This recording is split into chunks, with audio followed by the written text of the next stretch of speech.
200 సంవత్సరాల చరిత్ర కలిగినటువంటి కడప జిల్లాకు దివంగత ముఖ్యమంత్రి డాక్టర్ వైఎస్ రాజశేఖర రెడ్డి గారి మరణానంతరం భావోద్వేగాల నడుమ జరిగినటువంటి వైఎస్ఆర్ కడప జిల్లా అని ఏదైతే ప్రకటించారో ఆ క్రమంలోనే అనేక అభ్యంతరాలు విజ్ఞప్తులు ఇచ్చారు.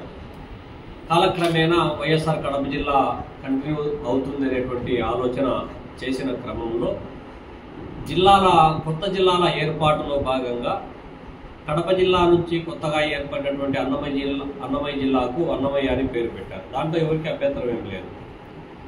ఇవాళ నెల్లూరుకు సంబంధించినటువంటి పొట్టి శ్రీరాములు నెల్లూరు జిల్లాని దాంట్లో ఏం మార్పు లేదు.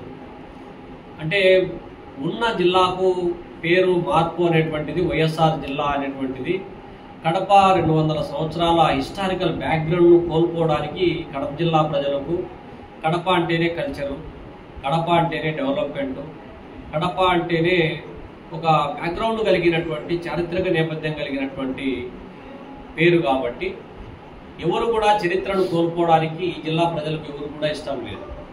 కాబట్టి ఈ జిల్లాలో కాస్తో కూస్తో డెవలప్మెంట్ ఆస్పెక్ట్లో ఆలోచన చేసినటువంటి వాడు దివంగత ముఖ్యమంత్రి డాక్టర్ వైఎస్ రాజశేఖర రెడ్డి గారు ఉన్నప్పుడే 200 సంవత్సరాల చరిత్ర కలిగినటువంటి కడపకు ద్విశతాబ్ది ఉత్సవాలు జరిపి ఒక పైలాను కట్టి కడపోత్సవాల పేరుతో ప్రపంచవ్యాప్తంగా అనేక మందిని కదిలించినటువంటి వ్యక్తి.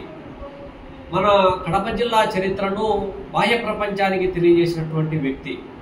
మరి అటువంటి నేపథ్యం కలిగినటువంటి కడప జిల్లా పేరును వైఎస్ఆర్ యొక్క డెవలప్మెంట్ ఆస్పెక్ట్లో చూసినా, కడప జిల్లా యొక్క చరిత్ర ఆస్పెక్ట్లో చూసినా కూడా వైఎస్ఆర్ కడప జిల్లా అని పెట్టాలనేటువంటిది అఖిలపక్ష పార్టీలు, ప్రజా సంఘాలు ఇవాళ కోరుతున్నటువంటి అంశం.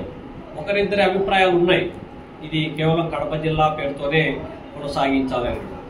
మెజారిటీగా చూసుకున్నప్పుడు ఇక్కడ ఫైనాన్షియల్ మ్యాటర్స్ కానీ, లేకపోతే ఇంకొకరిని బాధ పెట్టాలనేటువంటిది, లేకపోతే ఇష్టాలు, లేకపోతే ప్రొవొకేషన్కు తావు లేకుండా నిర్వివిధాంశమైనటువంటి వైఎస్ఆర్ కడప జిల్లా అనేటువంటిది సముచితంగా ఉంటుంది అనేటువంటిది మేము ఆలోచన చేస్తున్నాం. దాన్ని ప్రభుత్వ దృష్టి కూడా తీసుకొని పోవడానికి శాయశక్తులా కృషి చేస్తామని చెప్పి ఈ సందర్భంగా తెలియజేస్తా ఉన్నాం.